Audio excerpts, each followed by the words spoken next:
औज़ुबिल्लाहिमिनश्शैतानिर्रजीम बिस्मिल्लाहिर्रहमानिर्रहीम। स्टूडेंट्स, हम मशरूबात को डिस्कस कर रहे हैं।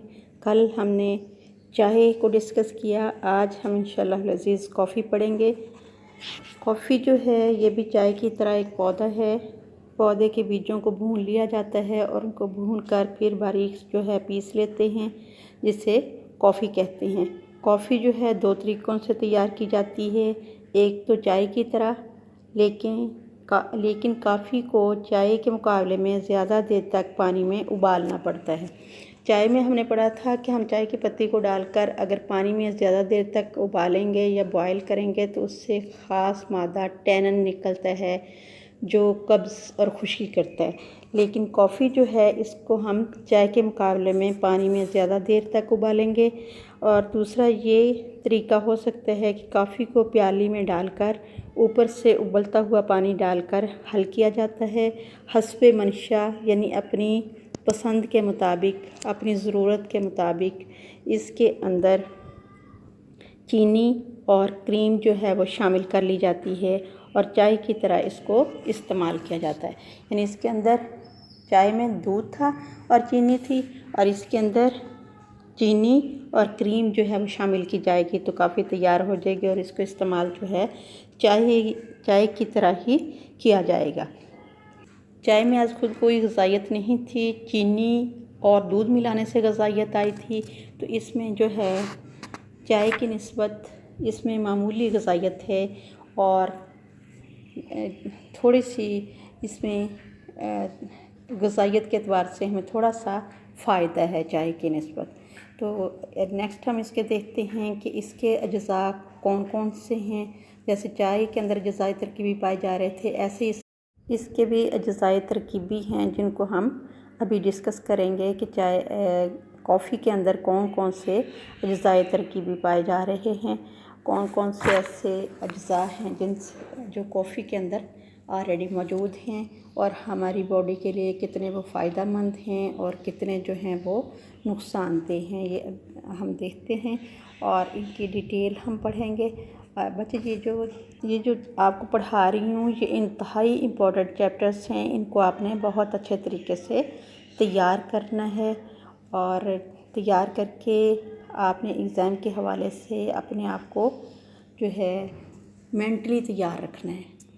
और ये सिलेबस जो हम कवर करवा रहे हैं, बार बार बता रही हूँ, हम दोबारा कॉलेज खुलने पे इंशाअल्लाह लज़ीज़ इनको नहीं बल्कि नए सिलेबस को हम डिस्कस करेंगे। कॉफ़ी के भी 3 अज्ज़ा हैं। अज्ज़ाए तरकीबी में 3 चीज़ें हैं। नंबर 1 कैफ़ीन है, नंबर 2 टैनिन है और नंबर 3 खुशबूदार तेल है। कैफ़ीन के असरात अब हम देखते हैं क्या हैं कि कैफ़ीन एक कीमियाई मादा है। कैफ़ीन के असरात भी थीन जैसे हैं। यहाँ टैनिन लिखा हुआ है, इसको आपने करेक्ट करना है कि कैफ़ीन एक कीमियाई मादा है और कैफ़ीन के असरात जो हैं कॉफ़ी चाय में पाए जाने वाले अज्ज़ा थीन की तरह से हैं, टैनिन की तरह नहीं है, थीन की तरह हैं। ये गुर्दों के अमल को तेज़ करके पेशाब लाता है और कब्ज़ जो है उसको दूर करता है। रफ़ा करना है कब्ज़ का, रफ़ा का मतलब होता है दूर करना। नेक्स्ट हम देखते हैं कि पीछे 2 अज्ज़ा बच रहे हैं। कैफ़ीन को हमने डिस्कस कर लिया, टैनिन और खुशबूदार तेल। तो ये टैनिन और खुशबूदार तेल को हम मज़ीद जो है डिस्कस नहीं करेंगे, ये आपने जो चाय में पढ़ा है उसी को ही आप कॉफ़ी में लिखेंगी, लेकिन चाय के लफ्ज़ की जगह आप लफ्ज़ कॉफ़ी जो है यूज़ करेंगी और इनके अज्ज़ाए तरकीबी के जो असरात हैं टैनिन के और खुशबूदार तेल के, टैनिन और खुशबूदार तेल के जो हमने असरात पढ़े हैं कि क्या क्या असर होता है उसका, वही आप इसको ट्रांसफ़र कर लेंगी कॉफ़ी में। तो ये कॉफ़ी के हो जाएंगे अज्ज़ा। और अब हम कॉफ़ी के मेरिट्स देखेंगे। मेरिट्स ऑफ कॉफ़ी, कॉफ़ी के फ़वाइद क्या हैं। नंबर 1, कॉफ़ी गुर्दों के अमल को तेज़ करके पेशाब लाती है। इन कॉफ़ी का फ़ायदा हमें क्या होता है पीने का कि ये इससे हमारे गुर्दों का फंक्शन तेज़ होता है और पेशाब जो है ये लाती है और पेशाब के चूँकि फाजिल मादा है इसके खारिज होने से बॉडी का टेम्परेचर जो है वो नॉर्मल रहता है। नंबर 2, जिसमें आर्जी तौर पर चुस्ती और फुर्ती पैदा करती है। आर्जी यानी टेम्परेरी मुकम्मल तौर पर नहीं, थोड़ी देर के लिए। यानी कॉफ़ी पीने से आर्जी तौर पर बदन में चुस्ती आएगी और फुर्ती पैदा होगी। नंबर 3, कॉफ़ी सर्दी के एहसास को कम करने में और जिस्मानी हरारत को कायम रखती है।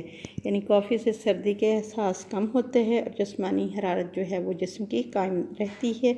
नंबर 4, थकन के एहसास को कम करती है। ये उज़लात और असाब के लिए बेहतरीन मुहर्रिक है।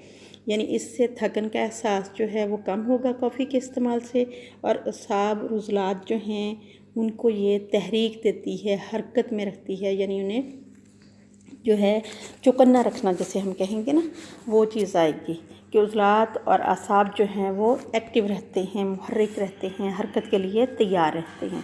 अब हम देखेंगे डीमेरिट्स ऑफ कॉफ़ी। यानी फ़वाइद तो हमने देख लिए कि हमें इनसे क्या फ़ायदा पहुंचता है। अब हम देखेंगे कि इसके हमें नुकसानात क्या होते हैं। कि सबसे पहला नक्स जो है वो क्या है, नंबर 1, कॉफ़ी से नींद कम आती है और भूख नहीं लगती। यानी जो लोग स्टूडेंट्स हैं अगर वो कॉफ़ी इस्तेमाल करें तो उनकी नींद काफ़ी हद तक कंट्रोल हो जाएगी। और दूसरा जो है, इससे भूख नहीं लगेगी। तो अगर नींद हमें ना हम सो सके, कॉफ़ी के इस्तेमाल से हम जो 6 से 8 घंटे नींद ज़रूरी है, अगर वो सेहत को बहाली के लिए नींद हमने पूरी ना की तो क्या नुकसान होगा कि हमारी सेहत का मेयार जो है वो गिर जाएगा। और जब भूख नहीं लगेगी तो हम कुछ खाएंगे नहीं, और जब कुछ खाएंगे नहीं तो डाइट नहीं हमें मिलेगी, और डाइट के ना मिलने से हमारी बॉडी लागर और कमज़ोर हो जाएगी। नंबर 2, काफ़ी मैदा और अंतड़ियों के अस्तर की झिल्ली को नुकसान पहुंचाती है। यानी कॉफ़ी जो है इससे मैदे को और जो अंतड़ियाँ हैं हमारी छोटी आंत और बड़ी आंत, इनके जो अस्तर की झिल्ली है उसको नुकसान पहुंचता है। यानी मैदा और अंतड़ियाँ जब मुतासिर होंगी तो नतीजा क्या होगा कि डाइजेस्टिव सिस्टम के मुतासिर होने से खुराक सही तरीके से हज़म नहीं होगी, और जब सही तरीके से हज़म नहीं होगी तो वो जुज़्व बदन नहीं मिलेगी और हमारी बॉडी को ताकत नहीं पहुंचाएगी।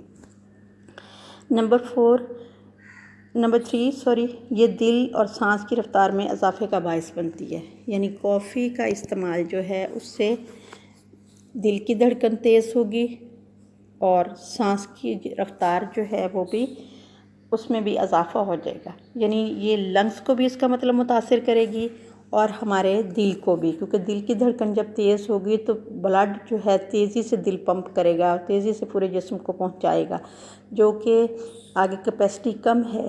एक रूटीन में जो जा रहा है ब्लड वो तो ठीक है, लेकिन जब ज़रूरत से ज़्यादा पीछे से धकेलेगा दिल तो उससे मसला पैदा होगा और सांस जो है वो भी तेज़ आएगी, और सांस के तेज़ आने से जो है वो इंसान की तबीयत जो है वो बेजार होगी।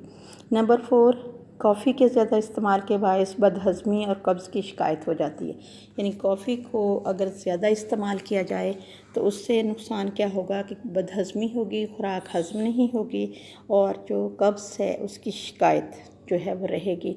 यानी ये कब्ज़ का बायस भी बनेगी और उससे बदहज़मी भी होगी। जब ये दोनों चीज़ें होंगी तो हमारी डाइजेस्टिव सिस्टम बुरे तरीके से, इसका मतलब जो है वो मुतासिर हो चुका है और ये हमारी सेहत के लिए इंतहाई नुकसानदेह है। तो इसलिए कोशिश की जाए कि कोई भी चीज़ जो है उसको नॉर्मल हद तक इस्तेमाल किया जाए, किसी चीज़ को रूटीन ना बनाया जाए। जहाँ इनके फ़वाइद हैं, बेनिफिट्स हैं, वहाँ इनके डीमेरिट्स भी हैं, नुकसानात भी हैं। तो इसलिए मुनासिब चीज़ का इस्तेमाल करना जो है वो ज़रूरी है। एतदाल जो है उसमें रहकर जो है वो इस्तेमाल किया जाए।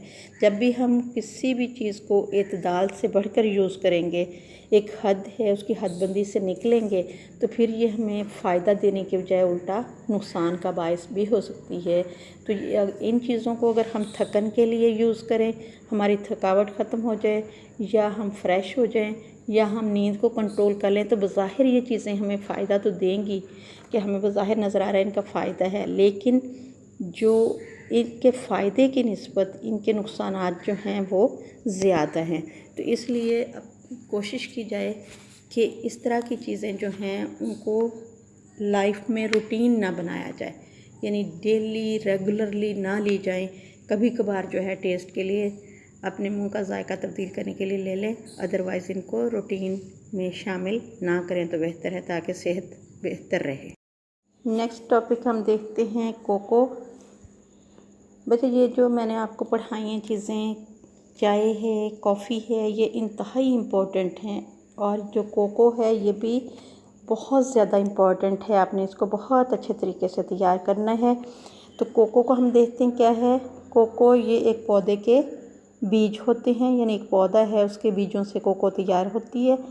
जो पौधा जो है जनूबी अमेरिका, अफ्रीका के मगरबी साहिल और जज़ायर गरबुल हिंद में इस काश्त किया जाता है, यानी वहाँ पर इसकी काश्त होती है। और कोको के बीज से गिरी निकालकर इसको पीसकर तैयार किया जाता है। कोको के बीज ले लिए जाते हैं, उनको छीलकर उनके अंदर से गिरी निकाल ली जाती है और फिर उस गिरी को जो है पीसकर कोको तैयार किया जाता है। जैसे हमने चाय में अज्जाए तरकीबी पढ़े, फिर हमने कॉफ़ी में अज्जाए तरकीबी पढ़े, इसी तरह कोको के भी अज्जाए तरकीबी हैं। कोको के अज्जाए तरकीबी में क्या क्या चीज़ें आएंगी। नंबर 1, कोको में प्रोटीन जो है वो 16% है, यानी 16% इसके अंदर प्रोटीन है और 22% इसके अंदर नशास्ता है और 55% इसके अंदर चकनाई है। ये तीनों चीज़ें जो हैं बाज़ औक़ात प्रैक्टिकली आपसे पूछी जाती हैं कि कोको के अंदर प्रोटीन कितने फ़ीसद है, नशास्ता कितने फ़ीसद है और चकनाई कितने फ़ीसद है। तो ये प्रैक्टिकली भी आपको पता तैयार करना है प्रैक्टिकल के हवाले से, और वैसे भी जो है थ्योरी के हवाले से भी आपको पता होना चाहिए कि इसमें प्रोटीन 16%, कार्बोहाइड्रेट 22% और फैट्स जो हैं 55% पाई जाती हैं। कोको एक ग़िज़ा की हैसियत रखता है। जिस तरह ग़िज़ा हमें ज़िंदा रहने के लिए चाहिए ना, डाइट, इसी तरह कोको जो है ये एक ग़िज़ा की हैसियत रखता है। इसके अलावा एक अल्कली नुमा मादा होता है जिसे थेनोब्रोमन कहते हैं। यानी कोको के अंदर एक अल्कली नुमा मादा है, अल्कोहली नुमा मादा है जिसे थेनोब्रोमन कहेंगे। यही मादा असाब को तहरीक देता है। असाब हमारा दिमाग, यानी हमारे दिमाग को ये हरकत में लाता है। कोको पानी में या दूध में डालकर खूब उबाला जाता है, यानी जो हमने गिरी को पीसकर बारीक किया था, पाउडर बनाया था उसको दूध में डालकर खूब उबाला जाता है ताकि नशास्ता जो है काबिल हज़म हो जाए। कार्बोहाइड्रेट जो है ये जल्दी हज़म नहीं होता, इसलिए इसे जो है कॉफ़ी से भी ज़्यादा खूब यानी ज़्यादा उबाल कर इसको तैयार किया जाएगा ताकि नशास्ता जो है हज़म होने के काबिल हो जाए। तो मेरिट्स ऑफ कोको हम देखते हैं। कोको के फ़वाइद क्या हैं। नंबर 1, कोको में ग़िज़ाई ख़ुसूसियात की वजह से जिस्मानी नशोनुमा और बाफ्तों की मरम्मत होती है। यानी कोको को चूँकि ग़िज़ा की हैसियत हासिल है, इसलिए इसके इस्तेमाल से जिस्मानी नशोनुमा और बाफ्तें के हैं टिश्यूज़ हैं, तो ये जो टूट फूट होती है हमारे जिस्म के अंदर तो उसकी मरम्मत करते हैं। बच्चे जिस तरह से हमारी मशीन जो है दूसरी कोई मशीनें हैं उनकी टूट फूट होती है तो हम उसकी रिपेयर कराते हैं ना, उसकी सर्विस कराते हैं, उसको ठीक कराते हैं। इस तरह हमारी बॉडी चूँकि जो है ये एक मशीन की मानद है, तो इसके अंदर जो है वो टूट फूट होती रहती है, तो वो बाफ्तें टूटती रहती हैं। तो इन बाफ्तों की मरम्मत जो है ये हमारी ग़िज़ाई ज़रूरियात, हमारी बैलेंस डाइट जो है वो करती है। कोको को चूँकि ग़िज़ाई हैसियत हासिल है तो इसलिए हमारी बाफ्तों के टूट फूट की मरम्मत ये कोको जो है ये। कोको जिस्म में क़ुव्वत, तवानाई और चुस्ती पैदा होती है, यानी कोको से जिस्म में ताकत आती है, तवानाई आती है और बॉडी जो है वो एक्टिव होती है। नंबर 3, असाब को तहरीक देता है और जिस्म में हरारत पैदा करता है, यानी कोको से हमारे असाब जो हैं उनको हरकत मिलती है, हमारे दिमाग को और जिस्म में हरारत पैदा होती है। नंबर 4, कोको सर्दी, थकान, अफ्यून के असरात को दूर करता है। कोको के इस्तेमाल से सर्दी नहीं लगती और कोको के इस्तेमाल से थकन नहीं होती। और अफ्यून एक नशावर दवाई है, इसको जो है नशे के तौर पर इस्तेमाल किया जाता है। और जब अफ्यून का इस्तेमाल हो तो उस वक्त इंसान का दिमाग जो है वो मफलूज हो जाता है, सोचने समझने की सलाहियत जो है वो ख़त्म हो जाती है। तो ऐसी सूरत में अगर किसी शख्स ने अफ्यून का इस्तेमाल किया हुआ हो तो ये उसके असरात को दूर करके इंसान को जो है फिर से नॉर्मल हालत में लाती है। नंबर 5, ये गुर्दों के अमल को तेज़ करके पेशाब लाती है, यानी गुर्दों का अमल जो है इससे तेज़ होता है, काम करने की सलाहियत या फंक्शन गुर्दों का तेज़ होता है, और इसके तेज़ होने से पेशाब जो है जल्दी आएगा, उससे जो है बॉडी की हरारत जो है वो कम होगी, गर्मी की शिद्दत जो है वो कम होगी। जितना तेज़ पेशाब आएगा उतना ही बॉडी के फासिद मादे जो हैं उनका अखराज होगा। नेक्स्ट हम देखते हैं कोको के नुकसानात क्या हैं, डीमेरिट्स ऑफ कोको के हैं। नंबर 1, कुव्वते हाज़मा को नुकसान पहुंचाता है और भूख को कम करता है, यानी इससे हमारे डाइजेस्टिव सिस्टम या निज़ामी इंहज़ाम जो है उसको नुकसान पहुंचता है, और हाज़मे की कुव्वत जो है यानी हज़म करने की सलाहियत जो है उसको नुकसान पहुंचता है। खुराक हज़म नहीं होती सही तरीके से, और जब हमारी खुराक हज़म नहीं होगी तो भूख नहीं लगेगी, और जब भूख नहीं लगेगी तो हम क्या है कि खाना नहीं खाएंगे। बज़ाहिर तो हमें फ़ायदा हो रहा है कि हमें ना बनाना पड़ा ना पकाना पड़ा तो हम खाएं ना, लेकिन हमारी बॉडी के लिए नुकसान का बायस होगा कि जब हम खाएंगे नहीं तो हमें ताकत कहाँ से मिलेगी। नंबर 2, ज़्यादा इस्तेमाल करने से आसाब और कल्बी उज़लात को नुकसान पहुँचता है, यानी कोको का अगर ज़्यादा इस्तेमाल किया जाए तो उससे दिमाग के लिए भी नुकसान का बायस है, और हमारे जो दिल के उज़लात हैं उनके लिए भी नुकसान का बायस है। उज़लात में जो हमने पढ़ा है कि ये इनके अंदर फैलने और सिकुड़ने की सलाहियत होती है। जिस तरह हमारे जिस्म के उज़लात हैं ना, इसी तरह हमारे दिल की भी एक शेप है, दिल की भी एक जिसामत है, उसके भी उज़लात हैं, उनको भी खुराक चाहिए, उनको भी तवानाई चाहिए। तो दिल के उज़लात सही तौर पर काम करेंगे तो हमारा दिल जो है सही तौर पर खून को पंप करेगा, पूरी बॉडी में पहुंचाएगा, और फिर पूरी बॉडी को ग़िज़ाइयत पहुंचाने के बाद जो है वो रिसीव करेगा। लेकिन अगर दिल की अपनी जिस्मात जो है वो मुतासिर हो गई, जैसे हमारा जिस्म लागर और कमज़ोर हो जाए, इसी तरह दिल का जिस्म जो है वो लागर और कमज़ोर हो गया तो उससे क्या होगा कि हार्ट अटैक के चांसेस जो हैं वो बढ़ते हैं, क्योंकि दिल ने जब अपना काम करना छोड़ा तो पूरी बॉडी को खून नहीं वो देगा और बॉडी से गंदा खून रिसीव नहीं करेगा, तो नतीजा क्या होगा कि दिल के अंदर जो खून की नालियाँ हैं उनके अंदर खून चलना बंद हो जाएगा, तो नतीजा क्या है, हार्ट अटैक। और जब हार्ट अटैक होगा, दिल बंद होगा, दिल काम करना छोड़ेगा तो इंसान की जो है वो मौत वाक़ई हो जाएगी। तो इस तरह से कल्बी उज़लात के लिए ये नुकसान का बायस है। नंबर 3, कोको मैदे और अंतड़ियों की झिल्ली को नुकसान देता है, यानी कोको से मैदे और अंतड़ियों की झिल्ली जो है उसको नुकसान पहुंचता है। मैदा भी मुतासिर होगा कोको से, और अंतड़ियाँ जो हैं उनको भी नुकसान पहुंचेगा, क्योंकि ये दोनों चीज़ें जो हैं हमारी खुराक को हज़म करने में मदद दे रही हैं।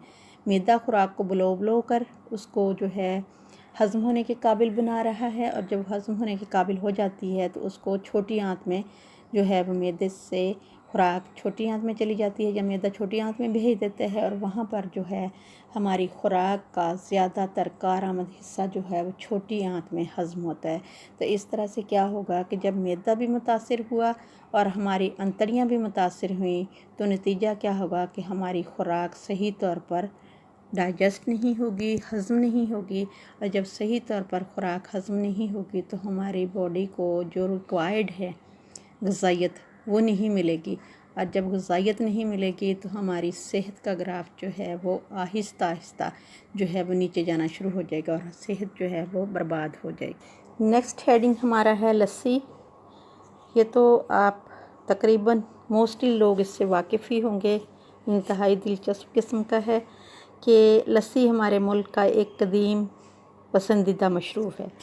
कि लस्सी जो है हमारे मुल्क में एक पुराना इस पिया जाने वाला जो है मशरूब है, जिसको बहुत कदीम ज़माने से, पुराने ज़माने से लोग जो है पीते आ रहे हैं।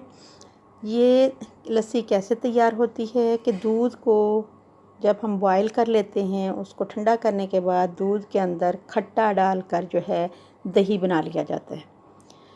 मेरा ख़्याल आप सबको ही पता होगा इस चीज़ का, लेकिन फिर भी चूँकि हमारे सिलेबस में है तो इसको हम डिस्कस करेंगे कि खट्टा डालकर दही बना लिया जाता है, और फिर दही को बुलाने के बाद मक्खन निकाल लिया जाता है। दही को जब हम बुलाते हैं कुछ देर तो फिर लस्सी अलग हो जाती है और मक्खन अलग हो जाता है, तो मक्खन को निकाल लिया जाता है और फिर पानी इसके अंदर जो है वो मिला दिया जाता है, तो उससे सादा लस्सी या चाटी की लस्सी कहते हैं। यानी जो दही था उसके अंदर पानी डाला, फिर उसको बुलोया और लस्सी अलग हो गई और मक्खन अलग हो गया और मक्खन को निकाल लिया, तो उसे सादा लस्सी भी हम कहेंगे या चाटी की लस्सी जो है वो भी कहेंगे। चाटी क्या है, जिन लोगों को नहीं पता, तो ये कच्ची मिट्टी के बर्तन होते हैं बड़े बड़े, जिनके अंदर दही को बुलाया जाता है, वो ख़ास बर्तन जो है वो चाटी कहलाता है।